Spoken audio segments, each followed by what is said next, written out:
नमस्कार, आप देख रहे हैं इंडिया वॉइस और मैं हूं आपके साथ पुष्पेंद्र चौधरी। ईरान और इजराइल के बीच सीज फायर होने के बाद हालात फिर बिगड़ने लगे। अब समझ नहीं आ रहा है आखिर ये किस तरह का सीज फायर दोनों के बीच हुआ। और सीज फायर का ऐलान किया था अमेरिका के राष्ट्रपति डोनाल्ड ट्रंप ने, लेकिन कुछ देर बाद ही दोनों देशों के बीच फिर से सीज फायर का उल्लंघन किया गया।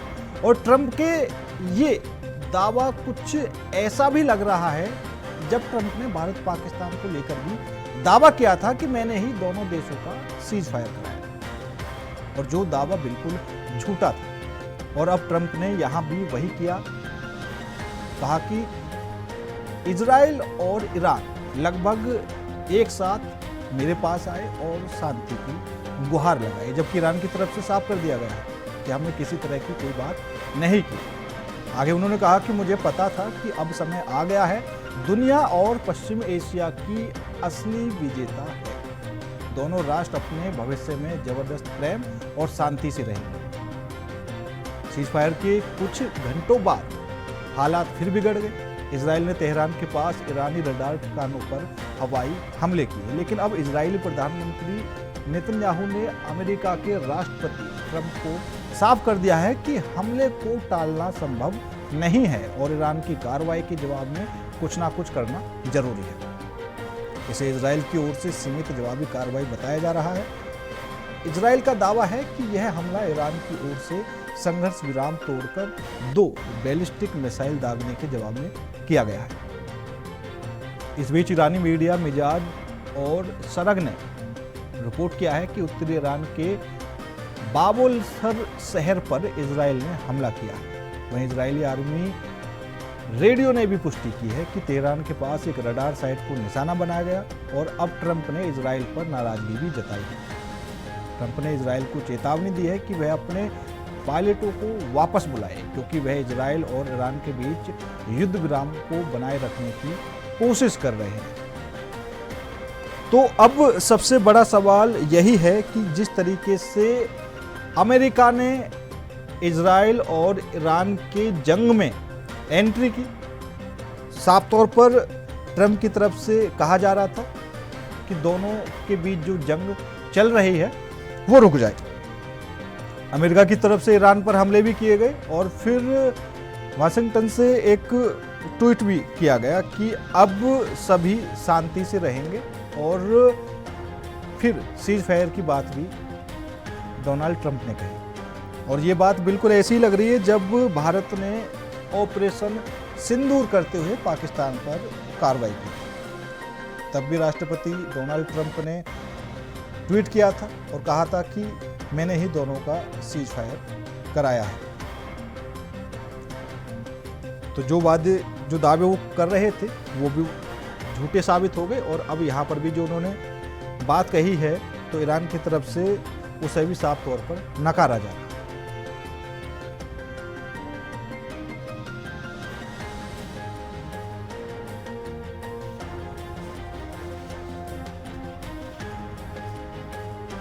अब यहाँ पर सवाल यह है कि क्या तीनों पक्ष अपनी अपनी जीत का दावा कर रहे हैं, क्योंकि एक तरफ अमेरिका की एंट्री से ये लग रहा था कि जो चौधराहट है वो अमेरिका की कायम रहेगी, और अभी भी हमले दोनों के बीच जारी हैं। 12वां दिन है। 12वें दिन तक की जंग में किसको कितना नुकसान हुआ, किसको क्या फायदा हुआ, उस पर भी आज बात करेंगे। इजराइल के लिए एक और फायदा यह हुआ कि गाजा पट्टी में चल रहे युद्ध अपराधों से ध्यान हटा, जहां हर दिन भोजन और जरूरी सप्लाई का इंतजार करते समय सहायता स्थलों के पास कम से कम 30 लोग मारे जा रहे थे। डोनाल्ड ट्रंप के नेतृत्व में अमेरिका ने ईरान पर इजराइल के हमले से दूर रहने का दावा किया था। तो आज इसी पूरे मुद्दे को लेकर करेंगे चर्चा में शामिल होने के लिए हमारे साथ वरिष्ठ पत्रकार हेमंत गुप्ता जी हैं, हमारे साथ विदेशी मामलों के जानकार प्रोफेसर सुधीर राय जी हैं, हमारे साथ डॉक्टर रंजन शर्मा जी हैं जो विदेशी मामलों के जानकार हैं। आप सभी मेहमानों का बहुत बहुत स्वागत है। सबसे पहले हेमंत गुप्ता जी, आपके पास ही आना चाहूँगा। ट्रंप जो हमेशा किसी की भी लड़ाई में एंट्री कर लेता है, क्योंकि ये तो पुरानी आदत है अमेरिका की, और जो दावा तब किया जा रहा था जब भारत पाकिस्तान के बीच तनाव की स्थिति बनी हुई थी और भारत ने ऑपरेशन सिंदूर के तहत पाकिस्तान पर कार्रवाई की थी। तो डोनाल्ड ट्रंप ने एक पोस्ट किया था, उस पोस्ट में उन्होंने कहा कि ये जो सीज फायर हुआ है मैंने ही कराया है। हालांकि जो बाद में खुद प्रधानमंत्री नरेंद्र मोदी ने उनकी इस बात का पूरी तरीके से खंडन किया। अब उन्होंने यहाँ पर भी ईरान और इजराइल का सीज फायर कराया, पोस्ट भी किया, बताया दोनों देश मेरे पास आए, ठीक है, हो गया। लेकिन ईरान एक तरफ से इन बातों को नकार भी रहा है और सीज फायर हुआ भी नहीं है, क्योंकि जो गोलीबारी है वो भी दोनों तरफ से जा रही है। देखिए, बड़ा ही मतलब आश्चर्यजनक एक कहावत है ना कि सांप भी मर जाए लाठी भी ना टूटे, ये वाली हालत अमेरिका करना चाहता, पर बेचारा करे तो क्या करे। उसकी स्थिति ऐसी है कि अब लोग उस पर से विश्वास करना बंद कर दिए। हाँ। अमेरिका ने भारत के साथ भी यही रवैया अपनाया। आज यही रवैया वो ईरान और इजराइल के युद्ध में कराया। देखिए, ईरान पर हमले का इजराइल का प्राथमिक लक्ष्य क्या था? ईरान का आणविक शक्ति को नष्ट करना था। इस जंग में इजराइल ने ईरान की परमाणु बम बनाने की शक्ति को नुकसान पहुंचा रहा था, तो 13 जून से उसने हमला शुरू कर दिया। अभी अमेरिका ने जो अपने बी बस्टर्स के विमानों से जो उन्होंने जो फोर्ट पर, नताज पर, इस्मान पर हमला किया, तो ठीक है। देखिए, दो बंकर जो है उनके, आप इस चीज को समझने की कोशिश करें तो उसके जो 2 बंकर है उसको उसने नष्ट तो किया, लेकिन जो फोर्ट है उसमें आप समझिए कि वो जो डेप्थ गया है वो उसके सेंट्रीफ्यूजल को खत्म करने के लिए 60 मीटर तक जाती है, पर वो 180 मीटर तक है। हाँ। तो वो उसके दरवाजे तक तो पहुंच गया, लेकिन पूरी तरह उसको बर्बाद नहीं कर पाया। हम ये मान सकते हैं कि देखिए, अभी इजराइल और कह भी रहा है इजराइल कि भाई हम वहां से अपना पूरा यूरेनियम हटा लिए थे, ठीक है, लेकिन उसके जो नताज और इस्फहान में जो उन्होंने मारा है वो वहां पर वो 90% उसको डैमेज कर दिया। अमेरिका का कहना है कि भाई हम सीज फायर इसलिए करा रहे थे कि पूरे दुनिया में जो इस्लामिक बम बनाने का जो एक प्रचलन चला था, तो पूरे मिडिल ईस्ट में ये डर था, इसलिए हम चाहते थे इस डर को खत्म करना, इसलिए हमने मजबूरी में ये बी बस्टर को यूज किया है, बम बस्टर को। लेकिन आज देखिएगा, यही अमेरिका भारत और चीन पर एक इकोनॉमिकल बम बस्टर चला दिया है। 500 टैरिफ लगाने की धमकी दी है अमेरिकी सेनेटर ने। तो आप समझिए कि ये क्यों ऐसा हो रहा पूरे वर्ल्ड में। आखिर अमेरिका अपनी चौधराहट खोते क्यों जा रहा है? अब उसको ये लग रहा है कि मैं अपनी पोजीशन बचाऊं तो कैसे बचाऊं। इन्होंने सीज फायर कर दिया, लेकिन कल रात के सुबह में देखिए 3 बजे सुबह ईरान ने इजराइल पर अटैक कर दिया। तेल अवीव और हाइफा में इस तरह से अटैक किए। पहले भी वो मोसाद के हेडक्वार्टर पर अटैक कर चुका था और उनके वो रिसर्च सेंटर पर भी उन्होंने अटैक कर दिया था। तो कहने का मतलब है कि अगर अमेरिका कहता है कि मैं सीज फायर किया, तो मान कौन रहा है? ईरान नहीं मान रहा है। अब ईरान जब अटैक करता तो इजराइल अपने डिफेंस में उस पर अटैक करेगा। बिल्कुल। तो सीज फायर हुई कहां? तो अमेरिका की जो ये चौधराहट है, अब दुनिया को समझ में आने लगी कि अमेरिका कहीं पर स्टैंड नहीं कर पा रहा है। अब वो इसी बौखलाहट में अब एक इकोनॉमिकल टैरिफ लगाने की घोषणा कर रहा है। लेकिन आप इस चीज को समझिए, सिर्फ अमेरिका नहीं है इसके पीछे, G7 कंट्रीज भी हैं जिनको ये प्रॉब्लम हो रहा है। और ईरान के साथ G7 ईरान के खिलाफ है। ईरान के सपोर्ट में सिर्फ चाइना और रशिया खुल के आ रहे हैं। और यही वजह है कि चाइना और रशिया के चलते ईरान उसके सीज फायर के जो ऑर्डर है उसको फॉलो नहीं कर रहा। बिल्कुल। और वैसे भी अगर रशिया की बात करते हैं या चाइना की बात करते हैं, वो फिलहाल G7 का हिस्सा है भी नहीं, तो जो G7 का हिस्सा है वो लगातार इजराइल का समर्थन इसलिए भी कर रहे हैं कि वो साफ तौर पर बोल रहे हैं कि इजराइल को अपनी आत्मरक्षा करने का पूरा अधिकार है। लेकिन ईरान के समर्थन में कोई उतरता हुआ नजर नहीं आ रहा है। सुधीर राय जी, आप फिलहाल किस तरीके से देखते हैं? क्योंकि ट्रंप ने दावा तो कर दिया, लेकिन सीज फायर का उल्लंघन फिर हो गया। देखिए पुष्पेंद्र, मैं हेमंत जी की बात से तो सहमत हूं कि अब ग्लोबल ऑर्डर किसी चौधरी का मोहताज नहीं है। और एक बात तो ये तय है कि Trump led America global order का सरपरस्त नहीं हो सकता। अब ये बात मैं 3-4 बिंदुओं पे अगर आप गौर करें तो जेलेंस्की का ओवल ऑफिस में बैठकर जो बयान था या जो जेलेंस्की के साथ का झगड़ा था, हाँ।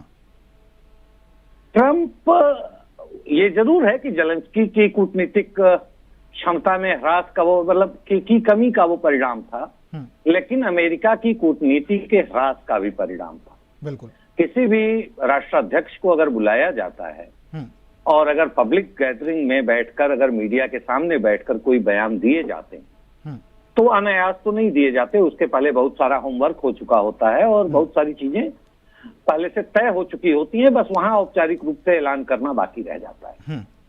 लेकिन जेलेंस्की के साथ जो तू मैं दिखी वो भी बताती है कि ट्रंप की कूटनीति में या अमेरिका के, ट्रंप के नेतृत्व में अमेरिका की कूटनीति में एक ह्रास दिख रहा है। दूसरा कि जो उन्होंने कहा था कि चुनावी वादों में कि आते ही मैं युद्ध समाप्त करा दूंगा, उन युद्धों पे तो कुछ हुआ नहीं। भारत और पाकिस्तान के झड़प में या ऑपरेशन सिंदूर के वक्त उन्होंने एक दावा किया, बार बार दावा किया कि उन्होंने सीज फायर कराया।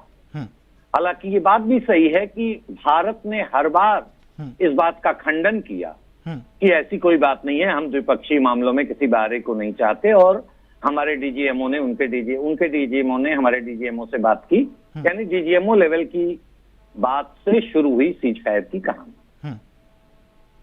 ऐसे में अब एक जगह जहां खुद अमेरिका कूदा, उसने अपने बॉम्बर्स दिए बॉम्ब करने के लिए, उसके ठीक बाद ईरान ने अमेरिकी अड्डों पर तथाकथित कार्रवाई की। मैं इसलिए तथाकथित कह रहा हूं क्योंकि उस कार्रवाई में जितना नुकसान ईरान कह रहा है और जिस तरह से इसको प्रचारित किया गया वैसा नुकसान हुआ नहीं। तो कहीं वो फिक्स मैच भी हो सकता है कि हम इन्फॉर्म कर देते हैं और अपनी मतलब कंट्री को, अपनी इंटेलिजेंसिया को और अपनी सिटीजनरी को इन्फॉर्म करने के लिए या ये कहने के लिए कि नहीं अभी हमारे अंदर वो जो कहते हैं ना हुसैन वाला कि या हुसैन हम न थे, वो जज्बा बाकी है और हम हुसैन अब इस समय हम हैं। बिल्कुल। ये बात यहां तक तो ठीक दिख रही है, लेकिन एक बात तो तय है कि अमेरिका ने जो कहा उसके उलट विश्व के बाकी सारे देश व्यवहार कर रहे हैं। अब उस अमेरिका को ये बुरा लगना स्वाभाविक है जो मिडिल ईस्ट में कई सारे डिक्टेटर्स को मौत के घाट उतार दिया, सरकारों को बदल दिया, रिजीम बदले गए, राष्ट्राध्यक्षों को देश छोड़ के बाहर जाना पड़ा। उसे अपनी ऑडियंस के सामने, अपनी इंटरनल पॉलिटिक्स में भी तो स्टैंड करना है। और शायद यही वजह है कि फिर उस ऑडियंस का दिल भटकाने के लिए जो हेमंत जी कह रहे थे कि टैरिफ वॉर को इनिशिएट करने की कवायद अमेरिका कर रहा है, जिससे कि एक नया मसला शुरू हो, एक नया नैरेटिव शुरू हो जिसपे इंटरनल पॉलिटिक्स के लोग बात करें, इंस्टेड ऑफ कि आप इजराइल में क्यों कूदे, इजराइल के साथ आप ईरान पे अटैक क्यों करने गए। हाँ। या इस तरह बार बार जो कूटनीतिक असफलता, मैं असफलता नहीं कहूं बल्कि कहूं कि ग्लिच, मतलब जो कूटनीति में थोड़े थोड़े ग्लिचेज आ रहे हैं, बिल्कुल, इसका आरोप ट्रंप पे तो जाता है। स्टेट डिपार्टमेंट अमेरिका का सभी कूटनीतिक मामलों के लिए रिस्पॉन्सिबल होता है और ऐसा देखा गया है कि रिजीम अमेरिका की भले बदले, लेकिन स्टेट डिपार्टमेंट अपने कूटनीतिक मामलों की लाइन को स्ट्रेट रखता रहा है। लेकिन इस बार ट्रंप के फैसले और स्टेट डिपार्टमेंट के जो बयानात हैं, उन दोनों में ग्लिचेस कुछ ज्यादा ही दिख रहे हैं। बिल्कुल। तो ये बात तो इस बार की जो अटैक किया है ईरान और इजराइल ने एक दूसरे पर, इससे स्पष्ट हो रहा है। बिल्कुल सही बात है जो आपने बताया। बिल्कुल रंजन शर्मा जी, क्योंकि एक बात तो साफ हो चुकी है, ट्रंप कहें या फिर अमेरिका कहें, ठीक है, इनकी आदत है किसी की भी जंग में कूदना। अब उसके दो कारण ये भी हैं। सबसे पहले तो ये अपना व्यापार लेकर चलते हैं। अभी जैसे ईरान और इजराइल की जंग चल रही है, बीच में ट्रंप की एंट्री हुई। दूसरे एंगल से ये भी देखा जा रहा था कि ट्रंप ने भारत से भी मना किया था, ईरान से जो व्यापार कच्चे तेल का होता है वो ना करे, उसके बावजूद भी हमारा व्यापार चालू है। चाइना के बाद दूसरा ऐसा सबसे बड़ा देश है जो सबसे ज्यादा व्यापार भारत करता है। साफ तौर पर मना कर दिया भारत की तरफ से कि करेंगे हम। आवाज आ रही मेरी? बिल्कुल बिल्कुल आ रही सर। हाँ, तो आज का जो ये विषय अमेरिका की चौधराहट का है, मुझे लगता है कि आदरणीय हेमंत जी और आदरणीय सुनील जी उसको काफी कुछ रेखांकित कर चुके हैं।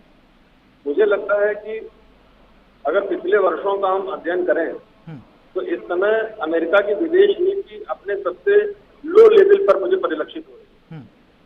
मुझे समझ में नहीं आ रहा कि इतना, ये तो निस्संदेह है कि वो एक शक्तिशाली राष्ट्र है। हाँ, रंजन शर्मा जी आपकी आवाज में थोड़ी सी गड़बड़ी लग रही है, एक बार वो सही करवा लीजिए आप। हेलो, हाँ बोलिए। जी अब आ रही है? अब साफ आ रही, बोलिए।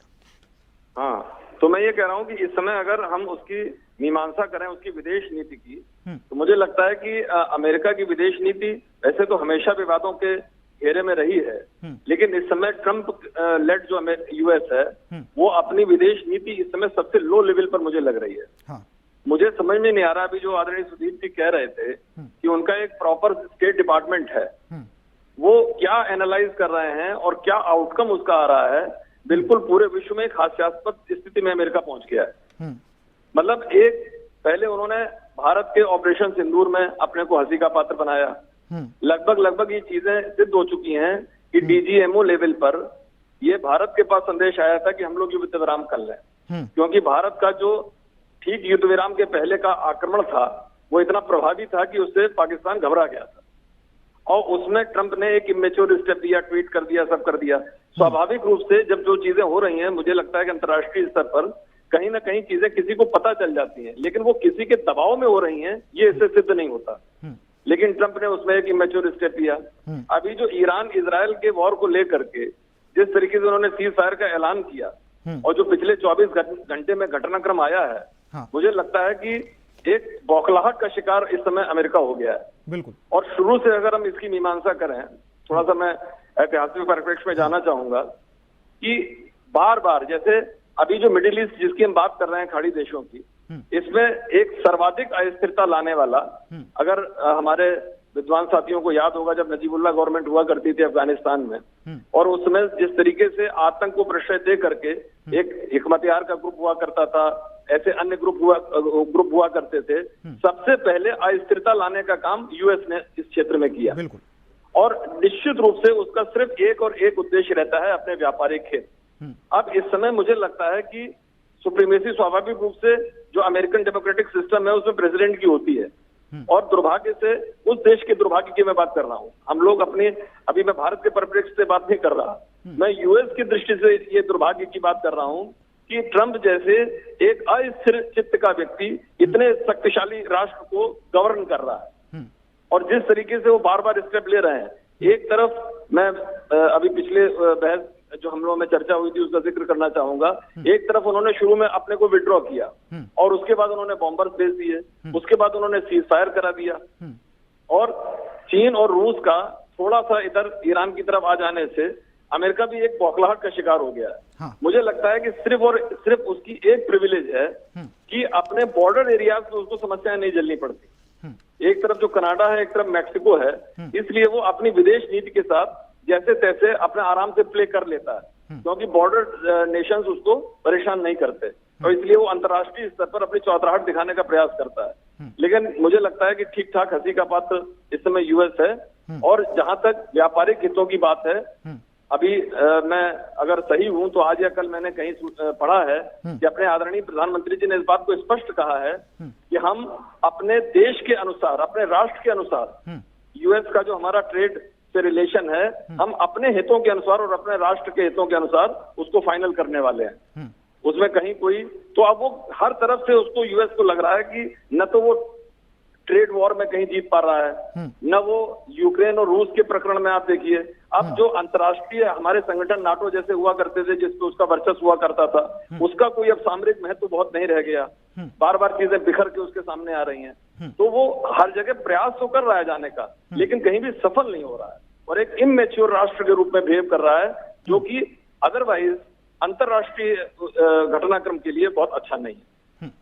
हेमंत गुप्ता जी, अमेरिका प्रयास तो काफी ज्यादा कर रहा है, ठीक है, लेकिन सफल नहीं हो पा रहा, और उसका जो कारण है वो कई कारण अभी रंजन शर्मा जी ने बताए भी। और अफगानिस्तान इसलिए भी मुद्दा बन जाता है क्योंकि वहां पर वो सभी चीजें देखने को मिली, किस तरीके से एक हवाई जहाज उड़ रहा था और लोग अपनी जान बचाने के लिए उससे हवाई जहाज से चिपक गए, आसमान में जाकर वो गिरे भी, ठीक है। दूसरा एक याद आता है वो पंजशीर के लड़ाके, जिसकी भौगोलिक बनावट ऐसी थी कि तालिबान कभी भी वहां तक नहीं पहुंच सकता था। कैसे पहुंचा? इसी वजह से कि अमेरिका ने अपनी सेना वहां से हटा ली और पूरा नियंत्रण तालिबान के हाथ में दे दिया। वो पंजशीर के लड़ाके बेचारे अंतिम समय तक लड़ते रहे, मारे गए। इस विषय में क्या जानना चाहते हैं? नहीं, इस विषय में यही है कि जो अमेरिका है, अमेरिका अपने फायदे, जब तक फायदा है तब तक वो चीजों को रोकता है, अपने हिसाब से हैंडल करने की कोशिश करता है, इसीलिए वो हर किसी के बीच में कूद जाता है। देखिए, सिंपल सी बात है, ये दुनिया समझ गई है कि आज जो अमेरिका है ना, वो सिर्फ अपने व्यापारिक नीतियों के चलते फसाद की जड़ में चला जाता है। पहले वो फसाद को बढ़ावा देता है, हाँ। और फिर वहाँ कॉम्प्रोमाइज के नाम पर मीडिएटर का रोल अदा करता है, और फिर वो सीज फायर के नाम पर खुद को चौधराहट को बताना चाहता है कि हम दुनिया का सबसे बड़ा ताकत है। हाँ, और हेमंत गुप्ता जी, क्योंकि जैसे उसकी जो वो हर प्रयास करता है लेकिन सफल नहीं हो पा रहा, तो कई ऐसे उदाहरण भी है। जैसे हम 2003 की बात करें, 2003 में जब अमेरिका ने इराक पर हमला किया, ठीक है, 2006 में सद्दाम हुसैन को फांसी दे दी गई। उस समय यह बताया जाता था कि सद्दाम हुसैन कुछ ऐसे हथियारों का निर्माण कर रहा है जो मानवता जाति के लिए काफी ज्यादा खतरनाक है। लेकिन अभी भी कुछ बातें ऐसी सामने आती हैं कि अमेरिका कभी प्रूफ भी नहीं कर पाया कि उसके पास हथियार थे। वही मैं कह रहा हूं कि अमेरिका जो है, उन्होंने कहा कि इनके पास केमिकल वेपन्स है, और सद्दाम को उसके चलते मार दिया गया। इराक पर जितना जो अटैक हुआ, लास्ट में क्या पता चला कि कोई केमिकल वेपन्स था ही नहीं। हाँ। तो ये अमेरिका के पास जो न्यूज है, अभी आप ये कही कि देखिए वो क्या कहते हैं, वो कमला हैरिस का भी जो बयान आया था, उस पर भी उन्होंने क्या कहा कि नहीं, ये कहीं से गुप्त सूचनाएं मिली है। तो अमेरिकी सेनेटर आज जो अभी लिंडन हेरोम का जो आप बयान सुने हैं, वो क्या है, वो इसी से के संदर्भ में है। अभी भाई साहब बता रहे थे, रंजन शर्मा जी भी बता रहे थे, सुधीर भाई साहब भी बता रहे थे। आप एक चीज को समझिए, अमेरिका की एक बात को मैं बताना चाहता हूँ आपको। अमेरिका ने इतनी बौखलाहट है आज के दिन, इतनी बौखलाहट है कि वो चाहता है कि इंडिया और रशिया का जो रिलेशन है और जो इन लोग के बीच में जो ट्रेड हुआ, उस ट्रेड को वो ब्रेक करना चाहता है। उसका रीजन क्या है, इसको समझने का हम लोग को प्रयास करना चाहिए। जब अमेरिका युद्ध चल रहा था और खाड़ी का जब युद्ध हो रहा था, और जब यूक्रेन पर रूस का हमला हो रहा था, तो ब्रिटेन ने भी भारत पर बहुत सारा प्रेशर डाला था कि रशिया के साथ आप कोई व्यापारिक समझौता ना करें, उसको फाइनेंशियल सपोर्ट भी ना करें। अब आप पूछेंगे कि रशिया को फाइनेंशियल सपोर्ट क्या, तो भारत जहां रशिया से अपनी, देखिए भारत की जरूरतें क्या है, 37% लगभग रशिया कच्चा तेल देता है, वो कभी 5% था, 37% पहुंच गया, तो वो एक इकोनॉमिकल सपोर्ट हो गया इस वॉर के टाइम में। चाइना भी उसको सपोर्ट कर रहा है, चाइना भी उससे कच्चा तेल लेता है। अब चूंकि कच्चा तेल ले रहा है वो, और अमेरिका को उससे फाइनेंशियल लॉस हो रहा है। अब अमेरिका देख रहा है कि अगर हम इस वॉर में चौधराहट नहीं करते हैं, इन दोनों के बीच में हम किसी भी तरह से ट्यूनिंग इनको नहीं खराब करते हैं, तो हमारी बिजनेस चली जाएगी। इसलिए वो एक ट्रेड वॉर छिड़ा। हाँ। और ट्रेड वॉर में क्या हुआ कि वो टैरिफ लगाना शुरू किया। अभी जो अमेरिका का, देखिए इन्होंने सीज फायर का नाम तो ले लिया, लेकिन आप देखिए कि अमेरिका का जो अल उदैद एयर बेस है कतर में, उस पर ईरान ने ड्रोन से हमला कर दिया। तो आप सीज फायर एक तरफ कहते कि हम सीज फायर करा दिए, दोनों देशों की शांति के लिए बहुत जरूरी था, और आपने कहा कि नहीं, इस चीज पर हम एक अच्छी डिप्लोमेसी और जीत का दावा करके दुनिया को बताना चाहते कि हमारी कूटनीति बहुत अच्छी है। ईरान इजराइल की भी लड़ाई रुकवा कर हमने बहुत बड़ा कामयाबी हासिल किया। लेकिन जैसे वो दुनिया देखती है कि भारत का सिंदूर ऑपरेशन पर भारत के प्रधानमंत्री का स्टेटमेंट आता है कि भाई नहीं, हम ऑपरेशन रोके नहीं है, हम अभी स्थगित किए हैं। बिल्कुल। और कल ही 2 दिन पहले हमारे होम मिनिस्टर का ये बयान आता है कि पाकिस्तान ये ना भूले कि हम उसको सिंधु का पानी दे देंगे। तो वहां भी एक पप्पू जी हैं, बिलावल भुट्टो, वो पप्पू जी अनाउंस कर दिए कि हम 6 नदियां से पानी ले लेंगे। पहले उनका अनाउंसमेंट था कि अगर भारत सिंधु का मौका संधि को तोड़ता है तो खून नदिया से वो क्या बोलते हैं उसको, दरिया से पानी नहीं बहेगा, उनका खून बहेगा। तो वहां भी एक पप्पू जी बैठे हैं। तो ऐसे कई पप्पू आज वर्ल्ड में हो गए हैं, वो अपनी औकात से ज्यादा बाहर बात करने लगे। अमेरिका भी आज के दिन में अपनी हैसियत को समझने लगा है कि हम जिस तरीके से चौधराहट कर रहे हैं उसको कोई मानने वाला नहीं है। और स्थिति ये है कि उसने इजराइल को तो उकसा दिया, लेकिन आज इजराइल को ये डर हो गया है कि युद्ध अगर ज्यादा दिन तक चलता है तो इजराइल को ही दिक्कत है। एयर डिफेंस इजराइल का बहुत अच्छा है, लेकिन ईरान का खराब। लेकिन इसके बावजूद ईरान के जो मिसाइल हैं वो घर पे घुस के तो मार रहे हैं ना आपको। और इजराइल कितना छोटा सा शहर देश है, अभी आप बताइए उसको ज्यादा बिगड़ते देर नहीं लगेगा।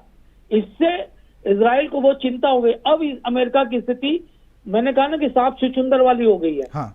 अब वो दुनिया को ना उगलते बन रहा है ना निगलते बन रहा है कि अमेरिका कर क्या रहा है। इतने लंबे समय के बाद अमेरिका जो भपकी दिया कि हम दोनों देशों को नुकसान पहुंचाएंगे, और सीज फायर के ठीक एंड पहले अमेरिकी हमलों ने ईरानी परमाणु बम का जो नुकसान पहुंचाया, सैटेलाइट से जो तस्वीर देख रहे हैं हम लोग को देखने को मिल रही है, तो अमेरिका ने कहा कि हमने अपना कर लिया, क्षेत्रीय स्थिरता को कायम कर दिए, तेल की आपूर्ति को हम लोग जारी रखेंगे, जो होमुज डल्लामुज उन्होंने कहा था कि हम रोक देंगे।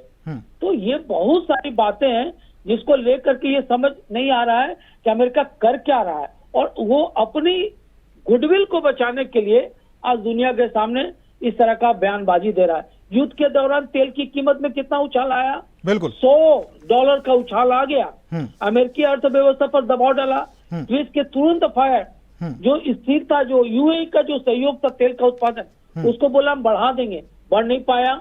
इसी खींचातान में ईरान स्ट्रेट ऑफ हॉर्मुज पर रोक लगा देता है और कहता है कि नहीं हम कहीं यहाँ से व्यापार नहीं होने देंगे। तो पूरे वर्ल्ड में आज देखिएगा हर एक कंट्री का स्टॉक मार्केट का आप स्थिति देखिए, वो गिर गया है, पोजीशन बहुत गिर गई है। तो लोगों को सिर्फ एक नुकसान नहीं हो रहा, कई नुकसान हो रहा है, और उसका पूरे वर्ल्ड में लोगों को हो रहा है। बिल्कुल बिल्कुल बिल्कुल बिल्कुल हेमंत गुप्ता जी। और यहाँ पर एक बात ये भी मायने रखती है, क्योंकि ये जो नुकसान हो रहा है और अमेरिका की खुद की अर्थव्यवस्था की बात करें तो अभी जो थोड़ा सा बीच में विवाद हुआ था एलन मस्क और ट्रंप का, तो वो भी सभी का जग जाहिर हो गया था। एलन मस्क भी इसी का नमूना, उन्होंने भी यही कहा कि आप जो टैरिफ लगा रहे हैं उससे कुछ नहीं होने वाला। उन्होंने रोकने की बात कही भी, भारत पर 500 टैरिफ लगाने की बात हो रही है, 500%। आप सोचिए, ये भी एक इकोनॉमिकल बस्टर बम है, ये पूरी दुनिया में उथल पुथल ला देगा।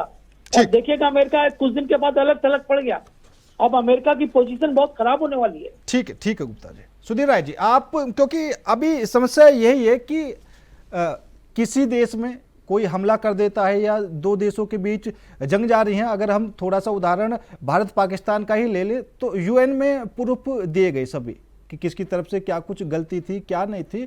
अगर अमेरिका कुछ गलती करता है, ठीक है, तो उसके खिलाफ क्या कोई आवाज नहीं उठाता? देखिए, यूएन एक ऐसा ऑर्गेनाइजेशन हरदम से रहा है जिसमें अमेरिकी प्रभुत्व रहा। हाँ। और जब अमेरिका के प्रभुत्व को ही स्वीकार करने में पूरे वर्ल्ड के लोग आगे नहीं आ रहे हों, तो यूनाइटेड नेशन का डिफंक्ट हो जाना बड़ा लाजमी है। कैसे यूनाइटेड नेशन पे एक यूनी डायरेक्शनल वर्ल्ड बनाने की कवायद के रूप में खड़ा देखा गया है। टाइम एंड अगेन ऐसे ऐसे फैसले आए यूएनओ के जिसमें अमेरिका का प्रभुत्व दिखा। अब जब अमेरिका के प्रभुत्व को बाकी मुल्क नहीं मानेंगे तो यूएनओ को डिफंक्ट होना ही था। आप अगर याद करें तो प्रधानमंत्री नरेंद्र मोदी जी ने भी यूएनओ में खड़े होकर ही यूएनओ की उस व्यक्तित्व को या उस क्षमता को चैलेंज किया था कि यूएनओ को अब दोबारा पुनर्गठन की आवश्यकता है। तो इसका मतलब तो एक चीज स्पष्ट हो गया कि यूएनओ नाम की संस्था इस बाइपोलरिटी वाले वर्ल्ड में तो काम कर सकती थी कि कुछ लोग एक तरफ, कुछ लोग एक तरफ, एक चौधरी एक तरफ, एक चौधरी दूसरी तरफ, और उसके फैसलों पर निर्णय लिया जाए। लेकिन आज वो यूएनओ जब मल्टीपोलर वर्ल्ड बन गया है तो उसके पास बिल्कुल निरपेक्ष होने की कोई सुविधा नहीं है। और सापेक्ष रहने वाला ऑर्गेनाइजेशन मल्टीपोलर वर्ल्ड में अपनी उपादेयता खो देता है, जो यूएनओ की हो गई है। अब यूएनओ की साख तभी बची रह सकती है जब उसमें कम से कम विश्व की आबादी का वो हिस्सा जो न सिर्फ लेबर है, यानी काम कर रहा है, सर्विस सेक्टर में है, प्रोड्यूसर है, कंज्यूमर है, उसकी अपनी दखल हो। नरेंद्र मोदी जी ने जो अपनी डिप्लोमेटिक पॉलिसी में ग्लोबल साउथ को अपलिफ्ट करके और यूएनओ में भारत के नए उसकी बात की कि भारत की भूमिका या उपयोगिता क्या हो सकती है यूएनओ में, इसकी बात की, तो वो बड़ा स्पष्ट था कि अब वर्ल्ड मल्टीपोलर है और इस मल्टीपोलरिटी में ग्लोबल ऑर्डर को, मल्टीपोलर ऑर्डर को एक्सेप्ट करना ही होगा। बिल्कुल। रंजन सरवा जी, क्योंकि अभी मिडिल ईस्ट की बात कर रहे थे हम, तो थोड़ा सा अब यूरोपियन कंट्री की बात करेंगे, क्योंकि उधर अगर देखें, क्योंकि अगर रुतबे की बात आती है कि राष्ट्रपति डोनाल्ड ट्रंप ही हर जगह अपने चलाएंगे, तो दूसरी तरफ रसिया और यूक्रेन का जो युद्ध है वो काफ़ी समय से चल रहा है, ठीक है। तो अमेरिका खुलकर वहाँ पर नहीं समर्थन कर रहा, हालांकि पीछे के दरवाजे से जरूर यूक्रेन को पूरा समर्थन कर रहा है। जी, तो आपका स्पष्ट रूप से विषय क्या है? मतलब विषय यही है, डोनाल्ड ट्रंप का क्या कुछ वजूद है और क्यों फेलियर हर जगह से हो रहा है? मैं तो इस पर फिर से अपनी पुरानी बात ही दोहराना चाहूंगा कि इस समय एक संयुक्त राज्य अमेरिका जैसे शक्तिशाली राष्ट्र का नेतृत्व एक ऐसा व्यक्ति कर रहा है जिसकी नीति और उसके क्रियान्वयन में न तो नीति में कोई लॉजिक दिख रहा है, और अगर थोड़ा बहुत लॉजिक है भी तो उसके क्रियान्वयन में कोई शक्ति नहीं दिख रही है। एक बहुत विचित्र तरीके से इस समय यूएस की विदेश नीति काम कर रही है, और जब हम इस तरीके से बहुत सोची समझी रणनीति के तहत इतने बड़े राष्ट्र की विदेश नीति को आगे नहीं ले जाते, तो स्वाभाविक रूप से जो उसके परिणाम हैं, जो दिख रहे हैं, वैसे ही परिणाम होते हैं। जो उसकी बौखलाहट दिख रही है, जो उसकी विदेश नीति की शून्यता दिख रही है, एक विचित्र तरीके से देश चल रहा है। और अभी इसके पहले वाले उसमें आदरणीय सुधीर जी ने एक विषय रखा था, वो इस समय एक, अगर आप उसकी ठीक से मीमांसा करें तो वो पाकिस्तान जैसे बिहेव कर रहा है। जैसे पाकिस्तान बनने के बाद से उसकी बहुत सारी चीजें इंटरनल पॉलिटिक्स से गवर्न होती हैं, इस समय ट्रम्प यूएस में भी जो उसकी इंटरनल पॉलिटिक्स है, अगर आप वहां की सूचनाओं से वाकिफ हो तो इस समय वहां पर एक बड़ी अनरेस्ट की स्थिति है। वो जीत तो गए, एक वहां का डेमोक्रेटिक सेटअप है, उस डेमोक्रेटिक सेटअप में जो बाइडेन को हराने की स्थिति बनी और वो कुछ अंतर से ट्रंप जीत गए, लेकिन उनके जीतने के बाद से जिस प्रकार से वो राष्ट्रीय अंतर्राष्ट्रीय स्तर पर अपनी नीतियां ला रहे हैं, जो अभी एलन मस्क का विषय चल रहा था, उससे वहां इंटरनल बहुत एक विद्रोह की स्थिति आ रही है। पहली बार यूएस जैसे देश में लोग कहीं कहीं सड़कों पर प्रदर्शन करते दिख रहे हैं। ये बड़े मतलब अगर आप उसके डेवलपमेंट की बात करें तो ये एक बड़ी, मुझे लगता है, विशिष्ट चीज है कि यूएस जैसे देश में भी इस तरीके के प्रदर्शन हो रहा है। तो अब अपनी उस इंटरनल पॉलिटिक्स को साधने के लिए वो एक ऐसे इमैच्योर और बिना दूरदर्शिता के निर्णय ले रहे हैं ट्रंप महोदय, जिससे वो पूरे विश्व में एक हंसी का पात्र बन रहा है। और व्यापारिक हितों को लेकर भी, ट्रेड वॉर को लेकर भी जिस तरीके से उन्होंने 500% और इस तरीके के टैरिफ की बात की, तो उससे क्या होगा? उससे ऐसा नहीं होगा। देखिए, किसी राष्ट्र की किसी पर पूर्ण रूप से निर्भरता नहीं होती है। अगर कोई चीज ऐसी होगी जो किसी राष्ट्र के नितांत रूप से उसके लिए अहितकारी होगी, तो वो राष्ट्र भी अपने विकल्प खोजेंगे।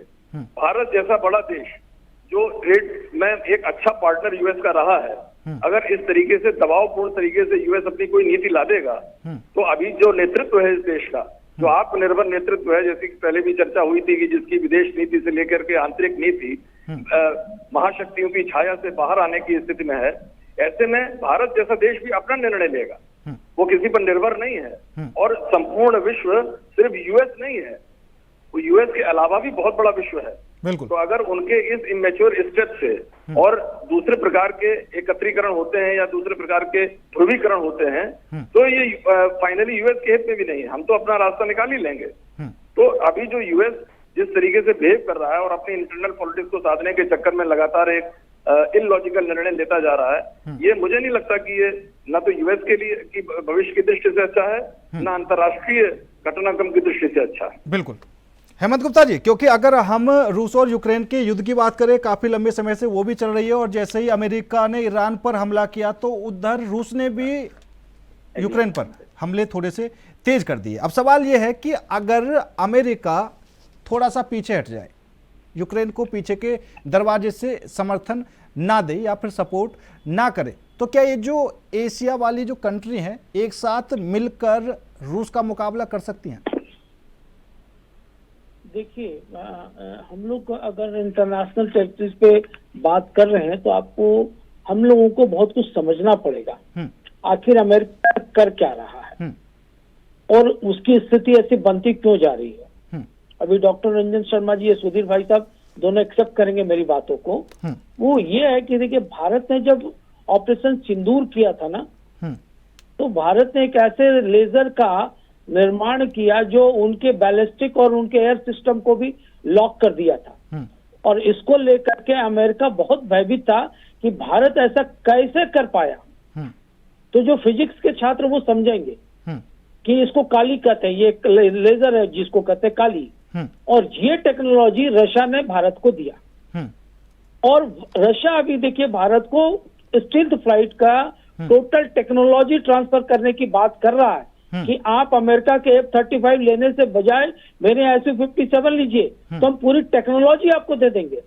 अगर ये टेक्नोलॉजी भारत को मिल जाती है तो नासिक में हमारा जो फैक्ट्री है वहां फिर कोई एडिशनल फैक्ट्री बैठाने की जरूरत नहीं पड़ेगी।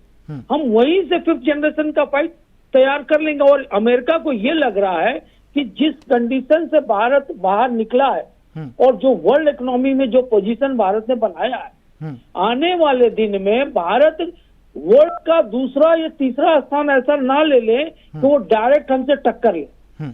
तो वो इस स्ट्रेटेजी को तोड़ने के लिए रशिया पर अटैक करने की कोशिश कर रहा है, लेकिन वो डायरेक्ट नहीं कर सकता, इसलिए भारत और चाइना पर उसने काम करने की कोशिश की। लेकिन अब इसका इम्पैक्ट क्या पड़ेगा, सबसे बड़ी बात है। तो वो चाहता है कि एशियन कंट्रीज में हम ऐसी अस्थिरता पैदा कर दें कि हमारी चौधराहट वहां भी कायम रहे। तो एक तरफ आप देखिएगा कि भारत को वो अपना मित्र मानता है, नरेंद्र मोदी जी को, और दूसरा भारत के उसी दुश्मन को, पाकिस्तान को, जो भारत में अस्थिरता फैलाता है, उसको अपने यहाँ डिनर पे उसके जनरल को बुलाता है। तो ये जो डबियस कैरेक्टर वाला जो रोल है ना, डुबियस कैरेक्टर का अमेरिका का, ये अभी ठीक दोनों हमारे भाइयों ने कहा कि पूरे वर्ल्ड में इनकी जो इमेज है ना वो सबसे लोएस्ट पोजीशन में आ गई है। हाँ। अब रहा बात कि एशिया और रशिया क्यों करेगा एशिया को नुकसान? एशिया क्षेत्र में वो तो चाहता है यहाँ पीस हो, पर अमेरिका नहीं चाहता है पूरे कहीं पर पीस हो, और वो चाहता है कि उसका बिजनेस हो। अब देखिए, मंगलवार को सुबह में सीज फायर का ऐलान किया ट्रंप ने, कुछ ही देर के बाद वो सीज फायर जैसे 2.5 घंटे के बाद हमको लगता है ईरान ने इजराइल पर 6 बैलिस्टिक मिसाइल दागी और इजराइल के बीबा शेवा शहर में गिराया, 5 लोगों की मौत भी हो गई। लेकिन ईरान के ऊपर जो जवाबी हमला किया इजराइल ने, आज उनके क्या और साइंटिस्ट चले गए, सिद्दीकी साहब गुजर गए आज उनके, बिल्कुल वो भी चले गए। 20 कमांडर मारे गए ईरान के, और इजराइल के एक भी कमांडर नहीं मारा गया। 1000 लोग मर गए ईरान के, 30 लोग इजराइल के मरे। तो अमेरिका की ये चौधराहट यहाँ पर दिख रही है कि भाई अब बेंजामिन नेतन्याहू क्या बोले, फोन पर करके उन्होंने कहा कि ईरान को हमला करने से हम ज्यादा देर तक रोक नहीं सकते, क्योंकि ईरान ने सीज फायर का उल्लंघन तो जरूर कर दिया है, लेकिन अमेरिका इस पर कड़ी कार्रवाई अगर नहीं करता तो ये युद्ध ज्यादा दिन चलेगा, तो वो हमें इजराइल को नुकसान पहुंचाएगा। तो अब अमेरिका इस बात को डाइवर्ट करने के लिए तरह तरह के आक्षेप भी लगा रहा है और षड्यंत्र भी रच रहा।